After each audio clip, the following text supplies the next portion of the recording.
ಊಟ ಆಯ್ತಾ? ಹೇಳಿ ಅಣ್ಣ, ಯಾರ್ ಬೇಕು? ನಾವು ಗೌರ್ಮೆಂಟ್ ಆಫೀಸ್ಲಿಂದ ಬಂದಿದೀವಿ. ನಿಮ್ ಮನೆಗೆ ಎಷ್ಟು ಜನ ಇರ್ತಾರೆ ಅವ್ರು ಮತ್ತು ಯಾರ್ಯಾರು ಇರ್ತಾರೆ? ನಮ್ಮ ಮನೆಯಲ್ಲಿನ ದೊಡ್ಡ ಅಕ್ಕ, ಒಂದ್ ತಮ್ಮ, ನಮ್ಮ ಅಪ್ಪ, ನಮ್ಮಮ್ಮ. ಅವ್ರು ಏನ್ ಮಾಡ್ತಾರೆ ಎಲ್ಲಾರು?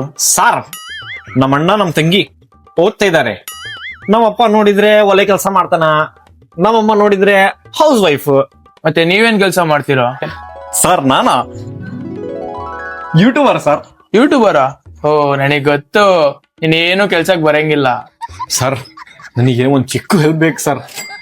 ಏನ್ ಹೆಲ್ಪು? ಸರ್, ನಮ್ಮ ಓಣಿಯಲ್ಲಿ 2 ಮನೆ ಬಿಟ್ಟಿದ್ರೆ ಒಂದ್ ಮನೆ ಇದೆ ಸರ್, ಅಲ್ಲಿ ಯಾರೋ ಹೊಸದಾಗಿ ಬಂದಿದ್ದಾರೆ ಸರ್. ಸರ್, ಹೆಲ್ಪ್ ಏನಂದ್ರೆ ಆ ಆಂಟಿ ಹೆಸರು ನಿಮಗೆ ಗೊತ್ತೇನ್ ಸರ್? ಹಾ, ಸ್ವಾತಿ. ಹೌದು sir, correct correct correct sir. ಅದ್ರಲ್ಲಿದ ನಿನಗೇನ್ ಹೆಲ್ಪ್ ಬೇಕು? ಸ್ವಾತಿ ಗಂಡನ ಹೆಸರು ಬಂದು ಮಹೇಶ್, ಆಕಿನ್ ಮಗಳ ಹೆಸರು ಬಂದು ಪಾರ್ವತಿ. ಹಾ, ಕರೆಕ್ಟ್ ಕರೆಕ್ಟ್ ಕರೆಕ್ಟ್ ಸರ್. ಅವ್ರ ಬಗ್ಗೆ ನಿಮಗೆ ಅಷ್ಟು ಹೆಂಗ್ ಗೊತ್ತು ಸರ್?